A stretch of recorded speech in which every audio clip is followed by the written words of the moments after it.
Police प्रशासन में 3 कमियां बताइए जिसमें आप जाकर के कुछ सुधार करेंगे या चमत्कार करेंगे।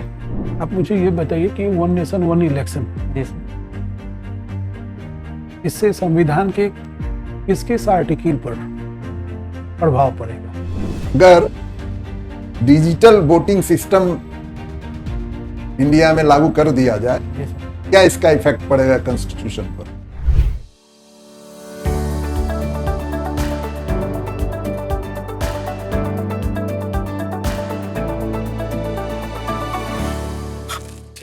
मे आई कम इन सर? आइए। Thank you sir. Abhishek Kumar नाम हुआ ना? जी सर। तो सफलता आपको अभिषेक करने के लिए बहुत व्याकुल है। कैसे ये काम होगा बताइए, अपनी तैयारी के बारे में बताइए। सर मैंने सफलता अभिषेक को अभिषेक करने के लिए तत्पर है। जी। इसका भाव क्या है? पंक्ति का भाव बताइए। सर अभिषेक का जो मतलब होता है वो तिलक होता है सर। हाँ और- विजय। जी सर, विजय। हाँ। तो मेरी अगर सफलता होती है तो मैं एक तरीके से मेरी अभिषेक होगी, तो इसीलिए ये इसका भाव है कि मैं अगर बीपीएससी में सफल हूँ तो मेरा अभिषेक तो होगा। उसकी पूरी तैयारी हो रही है। जी सर। पूरा अस्त्र शस्त्र मैदान, पूरा इंफ्रास्ट्रक्चर सब तैयारी है। जी सर। हाँ, अपने ज्ञान का, अपने विवेक का, अपने आत्मविश्वास का, अपनी मेमोरी का, जी सब ऐसे यही सब ने अस्त्र शस्त्र है, अध्ययन है। जी सर। पटना यूनिवर्सिटी से आपने किया, जी सर। फिजिक्स में किया, जी सर। क्या बात है। 20 में किया आपने, तो जी सर। अभी 4 साल से क्या चल रहा है? सर मैं इसमें बीच में प्रिपरेशन ही कर रहा हूँ सर, सिविल सर। कभी इंटरव्यू और कहीं दिया आपने? जी सर। हाँ दिया। मैंने 67th बीपीएससी में इंटरव्यू दिया है सर, और यूपीएससी में मैंने एक बार मेंस लिखा है 2022 में। मेंस निकाला था? मेंस मैंने लिखा था सर, पर मेरा सिलेक्शन नहीं हुआ है। हुआ। तो बिहार पुलिस सर्विस में जाना चाहते हैं? जी सर। क्यों? वर्दी के चलते, पावर के चलते, प्रभाव के चलते, सेवा के चलते? सर इसमें जिम्मेदारी सबसे बड़ी चीज़ है। सेवा। जी सर। और साथ ही अन्य भी जो चीज़ें आपने कही हैं उसकी भी उसमें आवश्यकता जिम्मेदारी है तो सब में है, सभी सेवाओं में। जी ऐसा सर। नहीं बिना जिम्मेदारी की कोई सेवा। इसमें विशेष क्यों इच्छा होगी जाने की? सर मैं अपने व्यक्तित्व से ऐसा देखता हूँ कि मुझे जब जनता के बीच में जाके कार्य करने का मौका मिलता है तो मैं उसे ज़्यादा अच्छे से करूँगा, और ये मेरे लिए भी मेरे जो आत्म संतृप्ति है उसके लिए भी अच्छी होगी, और मैं इसे ठीक तरीके से कर पाऊँगा। पुलिस प्रशासन में 3 कमियां बताइए जिसमें आप जाकर के कुछ सुधार करेंगे या चमत्कार करेंगे। सर सबसे पहले जो लाल फीताशाही है सर, रेड टेपिज्म, वो है सर। उसके अलावा जो औपनिवेशिक हमारे लाल फीताशाही को थोड़ा सा खंडित कीजिए ना, थोड़ा सा उसको और सर- सरल ढंग से समझाइए क्या है। सर इसका ये बहुत ब्रॉड है जी सर। लाल फीताशाही शब्द। जैसे कि सर जनता का सेवक न समझ के खुद को एक जैसे जमींदार जैसे पहले होते शासक- सामंत शासक। सामंत जी सर, सामंत। सामंत के रूप में देखना खुद को, तो ये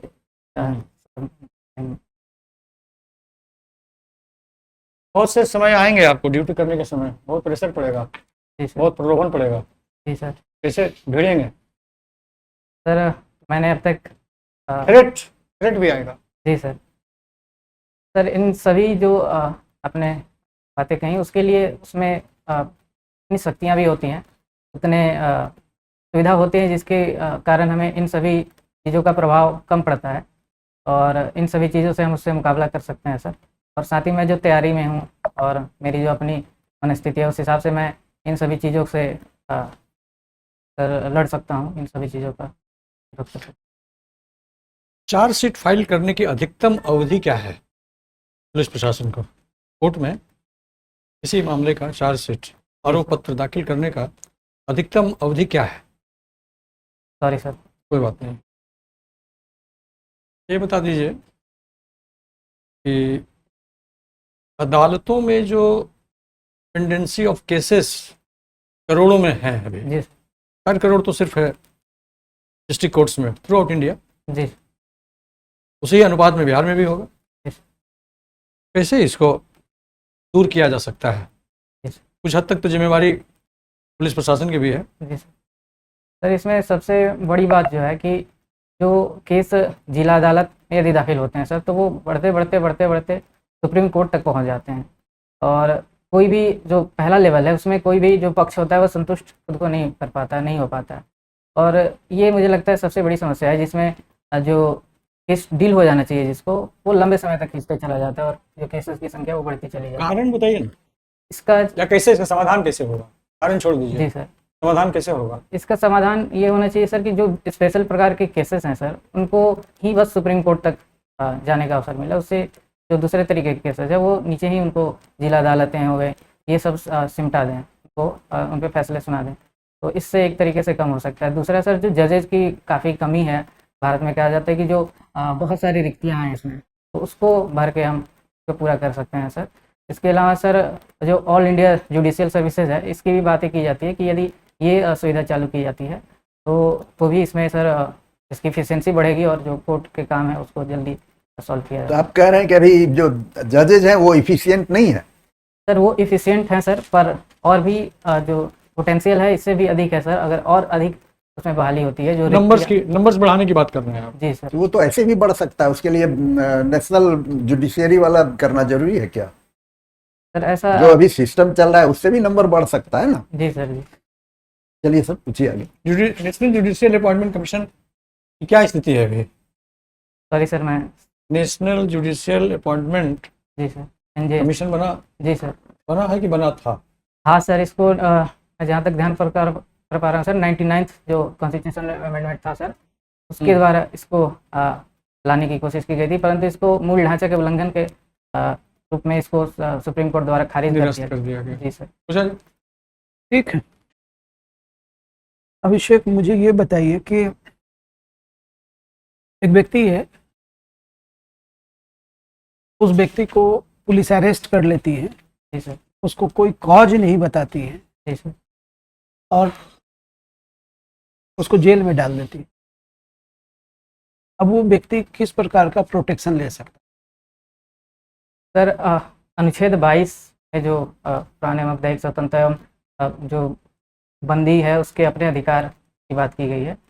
मैं सर ऐसा है कि वो उसके वकील के माध्यम से वो मजिस्ट्रेट जो होते हैं उनके पास कंप्लेन कर सकते हैं और वो उनको हिरासत में है उसको अपने सामने लाने का वो ऑर्डर दे सकते हैं। इस प्रकार से फिर आगे की कार्रवाई, यदि उनका डिटेंशन सही है सर तो उनको डिटेन किया जा सकेगा। फिर अगर नहीं गलत है कितने समय तक किया जा सकेगा, क्या किया जा सकेगा? सर, उस व्यक्ति ने कोई क्राइम भी नहीं किया।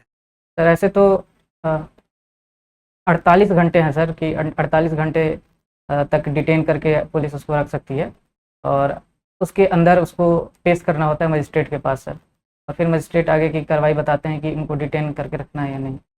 ठीक है। आप मुझे ये बताइए कि वन नेशन वन इलेक्शन, जी सर। इससे संविधान के किस किस आर्टिकल पर प्रभाव पड़ेगा? सर इससे कुल ऐसा माना जा रहा है कि 18 आर्टिकल में संशोधन की आवश्यकता होगी सर। और मैं जहाँ तक ध्यान कर पा रहा हूँ, इसके लिए तो सबसे पहले जो राज्यों का जो 5 वर्ष का कार्यकाल होता है कोई भी विधानसभा का, तो उसको एक साथ करने के लिए विधानसभा से संबंधित जो आर्टिकल है उसमें संशोधन की आवश्यकता होगी। फिर उसके अलावा सर इसमें सर मैं अभी यही ध्यान करता नहीं आ रहा, ध्यान नहीं आ रहा। नहीं सर, ध्यान नहीं आ रहा। अच्छा, आप मुझे बताइए कि महिलाओं के आरक्षण के संबंध में जो कानून बने हैं, उस कानून को लेकर भारतीय राजनीति पर क्या इम्पैक्ट पड़ेगा? सर सबसे पहले तो इसमें महिलाओं की भागीदारी बढ़ेगी। जो आरक्षण 33% का दिया गया, 35% का, और महिलाओं के आने की वजह से जो महिला आधारित जो भी योजनाएं हैं, जो महिलाओं के जो सशक्तिकरण है महिलाओं का सर, राजनीति के रूप में या आर्थिक सभी प्रकार से महिलाओं के सशक्तिकरण हो सकेगा। तो मैं ये और भी कुछ? और भी सर अभी मैं यही अच्छा अभिषेक, मुझे ये बताइए कि आपका हॉबी क्या है? सर मैं भारतीय शास्त्रीय संगीत में बांसुरी वादन करते हैं? जी सर। खुद बजाते हैं? किसी बांसुरी वादक के बारे में बताइए, भारत के जो काफ़ी प्रसिद्ध हों। सर सबसे प्रसिद्ध पंडित हरिप्रसाद चौरसिया जी हैं और पंडित पन्नालाल घोष जी हैं, पंडित राजेंद्र प्रसन्ना जी हैं, पंडित प्रवीण गौरपिंडी जी हैं। अपनी इसकी शिक्षा ली है? सर मैं इन महान जो भी महान ये कलाकार हैं उनसे मैंने शिक्षा नहीं लिया। मैं यहीं पे पटना से ही कुछ समय तक सीखा हूँ सर, और अभी मैं खुद से ही प्रैक्टिस करता हूँ अभी। ये बताइए अभिषेक जी, जी सर। टाई जो बांधे हैं आप, उसकी कहाँ तक होना चाहिए? आइडियल क्या है उसका? कितनी उसकी लेंथ होनी चाहिए, आइडियल लेंथ? सर मैंने जो पढ़ा था आपने नहीं मतलब आइडियल लेंथ उसकी क्या होनी चाहिए, कहाँ तक टच करना चाहिए वो सर इस विषय में मेरी नहीं जानकारी पता है। चलिए ये बताइए कि अभी कुछ चेंज हुए हैं लॉ में, जी सर। है ना, 3 लॉ में चेंज किए गए हैं। जी सर। कौन कौन सा, उसका नया नाम क्या दिया गया है और उसमें क्या क्या मुख्य चेंज हुए हैं? जी सर। सबसे पहले जो आईपीसी है सर, उसको भारतीय न्याय संहिता के रूप में बदला गया है। फिर सीआरपीसी है सर, क्रिमिनल प्रोसीजर कोड 1973, उसको बदल के भारतीय नागरिक सुरक्षा संहिता किया गया है सर। उसके बाद जो इंडियन एविडेंस एक्ट है सर, उसको बदल के भारतीय साक्ष्य अधिनियम किया गया है सर। क्या क्या उसमें चेंज हुआ है, कुछ बताइए। सबसे पहले तो सर जो नए कुछ अपराध हैं, जैसे कि साइबर क्राइम क्या होता है, उसको पुराने वाले में उसकी जगह नहीं थी, नए वाले में उसको परिभाषित किया गया ठीक से। आतंकवाद जैसे शब्दों का परिभाषा उसमें दिया गया, उससे संबंधित जो भी सजा है उसको लिखी गई हैं। इसके अलावा जो इलेक्ट्रॉनिक जो एविडेंस है, पहले उसको मान्य नहीं होता था सर, अब ऐसा कहा गया कि इलेक्ट्रॉनिक एविडेंस भी हैं, जैसे कि ईमेल। अच्छा, साक्ष्य प्रस्तुत करने के लिए, जी सर। है ना, जैसे पहले था कि डॉक्टर्स वगैरह को कोर्ट में जाना पड़ता था, जी सर। उसमें क्या चेंज हुआ है? सर इसमें डिजिटली भी चीज़ों को लाया गया है सर। और क्या चेंज हुआ है? सॉरी सर, मैं अभी ध्यान नहीं कर पा। पहले था कि जो थे उनको कहीं भी है, आप अगर ट्रांसफर हो गए तो उनको आना पड़ता था। जी सर। अभी हो गया कि नहीं, उस प्लेस पर जो है वो भी आके रिप्रेजेंट कर। Thank you sir.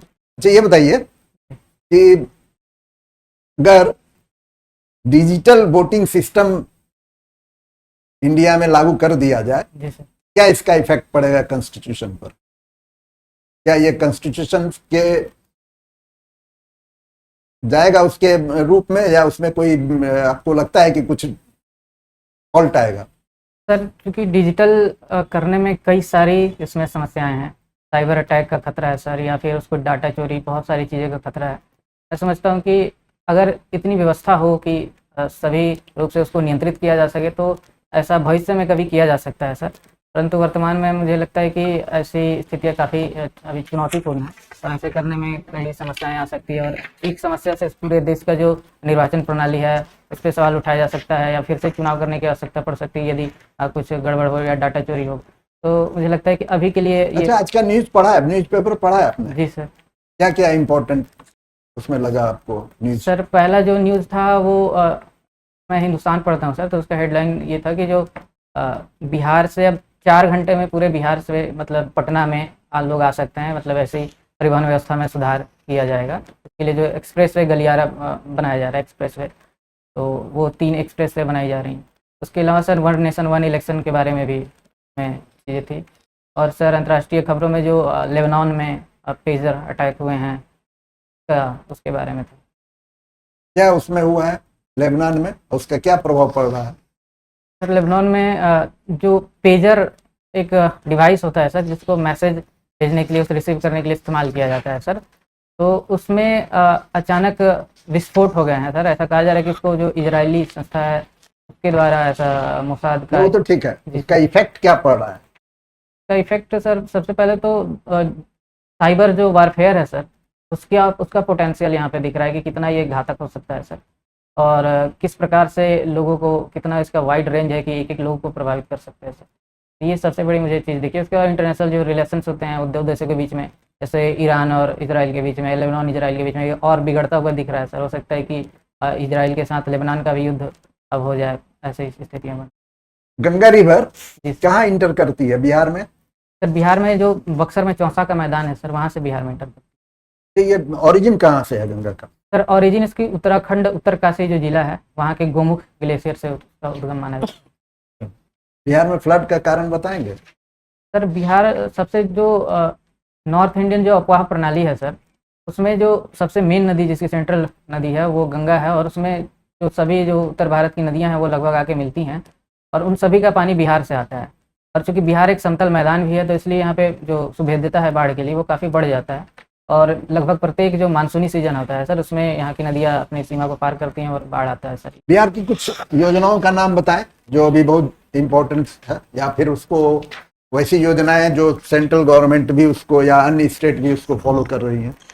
सर सबसे जो बड़ी योजना है 7 निश्चय 2.0 जो कहा जाता है, उसके अंतर्गत 7 कुल योजनाएं हैं सर। इसके अलावा राष्ट्रीय भले जो आजीविका मिशन है बिहार का सर, उसको राष्ट्रीय स्तर पर भी फॉलो किया जा रहा है सर। बिहार ने सर्वप्रथम इसको 2006-7 क्या नाम बदला है उसका, सेंट्रल गवर्नमेंट ने उसको जो follow राष्ट्रीय किया? आजीविका मिशन इसको।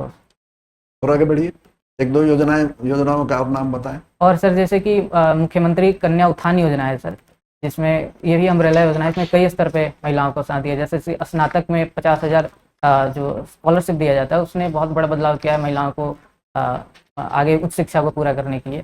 तो ये सारी योजनाएं बहुत इंपॉर्टेंट है बिहार सर। अच्छा, गया का क्या इम्पोर्टेंस है? सर गया का ऐतिहासिक इम्पोर्टेंस भी है सर। वो प्राचीन जो मगध साम्राज्य है उसका एक तरीके से सेंटर तो पटना ही था, पर वो भी एक उसके एरिया में आता था। इसके अलावा गया वर्तमान में सर जो इंडस्ट्रियल कॉरिडोर भारत में विकसित किया जा रहा है 12, तो उसमें से एक गया में बनाया जा रहा है, जो कि गया उसमें बहुत सारे जो बुद्ध का वहां को एनलाइटमेंट मिला अच्छा, था जी सर। मेन तो। अच्छा ये बताइए, बुद्ध सर्किट में कौन कौन से जगह आते हैं? बुद्ध सर्किट में सर सबसे पहले तो बोध गया सर, उसके अलावा राजगीर में जो बोलते चलिए आप। और उसके अलावा वैशाली सर, और मैं अभी ये ध्यान कर पा रहा हूँ। कुशीनगर का नाम सुना है आपने? जी सर। कहाँ है ये?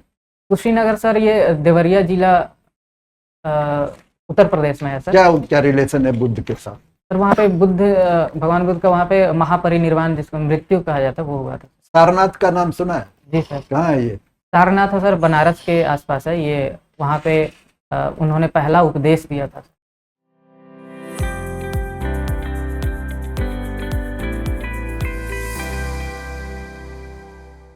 ठीक है, बढ़िया रहा। कोई सवाल आपका हो तो पूछिए। सर कॉन्फिडेंस है, जी सर। कॉन्फिडेंस है का कारण यह है कि स्टडी है, नॉलेज है। थोड़ा बहुत कहीं फिसलना बिल्कुल स्वाभाविक है, उस गैप को पूरा कर लीजिएगा। जी सर। अखबार डेली पढ़ ही रहे हैं, आपने बताया ही जी सर। उसको जो पूछा गया हेडलाइंस के बारे में। तो आपका कोई सवाल हो तो पूछिए। सर सबसे पहले तो ये जो प्रायोरिटी वाला सवाल है, मैं बीपीएस को पहला प्रायोरिटी दिया हूँ, तो सर कोई इसमें दिक्कत नहीं है। जो मतलब ऐसे क्वेश्चंस आते हैं तो मैं हाँ। उसको बहुत बढ़िया से टैकल नहीं कर पाता हूँ। जैसे कि कोई मतलब प्रैक्टिकल जैसे एग्जांपल हो, कि जैसे आपने पूछा था सर, तो ये सारी चीज़ों को कैसे देखा जाए सर। जैसे देखिए- संविधान का मुझे जानकारी है सर, पर मैं जो लीगल जैसे आईपीसी सीआरपीसी या जो लीगल। अभी से ऐसा है कि जी सर। ये 4 कॉलम है जी ना, प्रेफरेंस इन पोस्ट। जी सर। यदि आप बीपीएस नहीं देंगे तो बीएस देंगे, तो नहीं देंगे तो कुछ तो election। देंगे। कोई तो देना ही पड़ेगा। जी सर। तो जो आप देंगे उस पर सवाल आएगा कि इसको क्यों आप करना चाहते हैं, जी सर। इसका मेरिट बताइए, इसका डिमेरिट बताइए। ये ऐसे सवाल बिल्कुल नॉर्मल, जी सर। इस पर चिंतित होने की जरूरत नहीं है। जी सर। मेन रहा कि भाई इसको हम कैसे पूरा करेंगे, जी सर। हम कर्तव्यनिष्ठ रहेंगे, हम किसी का प्रेशर नहीं फील करेंगे, जी सर। हम किसी के दबाव में नहीं आएंगे, जी हम किसी प्रलोभन में नहीं जाएंगे, हमारी किसी से साठगांठ नहीं होगी। हम अपने वर्दी की इज्जत रखते हुए, हमको जो कर्तव्य दिए गए हैं, जी सर। सभी सर्विस में वर्दी नहीं है, जी जहाँ वर्दी नहीं है बिहार शिक्षा सेवा में, जी तो हम अपने कर्तव्य का पालन करेंगे। कठिनाई है उसको हम झेलेंगे, अपने अधिकारियों से बात करेंगे, जी सर। उनसे मार्गदर्शन लेंगे। वो नहीं मार्गदर्शन सही से देंगे तो हम किसी अधिवक्ता से मार्गदर्शन लेंगे। जी बहुत सी चीज़ें, फिर उसमें कोई इशू नहीं है। सामान्य स्तर के क्वेश्चन होते हैं तो बहुत ही टैक्टफुली जवाब देने की जरूरत है, जो बहुत हद तक आपने दिया है। जी सर। ठीक है अभिषेक, जो आपने खुद बताया कि जो प्रैक्टिकल क्वेश्चन होता है, एप्लीकेशन बेस्ड क्वेश्चन होता है, उसको आप टैकल नहीं कर पा रहे। जी सर। और कई बार मैं देखा क्या कि आप आंसर देते देते है ना एकदम रुक जाते हैं, जी है ना, आप सरेंडर कर जाते हैं, या लगता है कि एक पॉइंट दे दिया उसको ब्लैंक हो जा रहे हैं। जी सर। ऐसा और ऐसा एक क्वेश्चन में नहीं, मैं देखा 4 5 6 क्वेश्चन में ऐसा आपने किया ना, जी सर। सर के भी क्वेश्चन में किया है, यहाँ भी किया, मतलब आप आंसर दे रहे थे। हमें उम्मीद थी कि दूसरे पॉइंट को भी बताएंगे, तीसरे को, लेकिन आप वहीं पर शायद मुझे लगा एकदम से ब्लैंक हो जाता है कभी कभी, उसके आगे फिर कुछ बात समझ में नहीं है। नर्वस होने के कारण होता है, हम ज़्यादा नर्वस हो जाते हैं। लेकिन जो सुनने वाला है उसको लगेगा कि आप जो है नॉलेज भी लैक कर, जी सर। क्योंकि हम जब कोई घटना घट जाती है तो उसका कई मीनिंग निकल जाता है, नहीं घटे तो कोई मीनिंग नहीं। जी सर। उसका एक मीनिंग ये है कि आप ब्लैंक हो गए, उसका दूसरा मीनिंग ये है कि नॉलेज भी लैक कर रहे हैं, तीसरा मीनिंग ये भी है कि आप नर्वस हो गए। तो देख रहे हैं कि एक घटना घटने से उसका कितना अर्थ निकाला जा रहा है ना। बस इसको संभालना है, नर्वस नहीं होना है। आप बहुत अच्छा टैकल कर रहे थे चीज़ों को, आपका बॉडी लैंग्वेज, पोस्चर, गेस्चर, ये सब कम्युनिकेशन आपका अच्छा था, एकदम कूल हैं आप। तो इन चीज़ों को थोड़ा सा डेवलप कर ले तो मुझे लगता है कि इंटरव्यू में आप बहुत ही अच्छा करें। Thank you sir. मेरा क्वेश्चन था कि आपका टाई जो है कहाँ तक रहना चाहिए, तो उसका बेल्ट जो है ना जी वहां टच करना चाहिए, जी सर। ठीक है।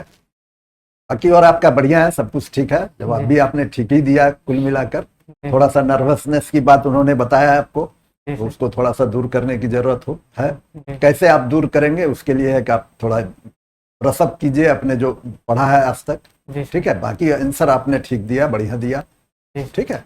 इंटरव्यू के लिए ड्रेस आपका ये रहेगा? शू सर एक इससे ये सर सूट है सर, अच्छा चलिए ठीक है। शू जो है नहीं चलेगा, ब्लैक शू करेंगे। Black suit. हाँ ये डीएसपी वाला शू हो गया, अभी अच्छा। अभी नहीं होना है, अच्छा। सिलेक्शन के बाद इसको पहनना ही है जी सर। ना। थोड़ा इसे डार्क रहेगा। तो ब्लैक में सर। हाँ ब्लैक, जी सर। ब्लैक शू पहनिए। अच्छा नहीं है, लगता है, नहीं है लगता तो तब कोई चलेगा, बात नहीं है तो उसके लिए पैसे खर्च करने की जरूरत नहीं है, चलेगा। जी सर। लेकिन यदि है तो ब्लैक शू लेस वाली है। जी सर। कोई सवाल आपका और? नहीं सर। ठीक, all the best, thank you sir. जय हिंद। Thank you sir.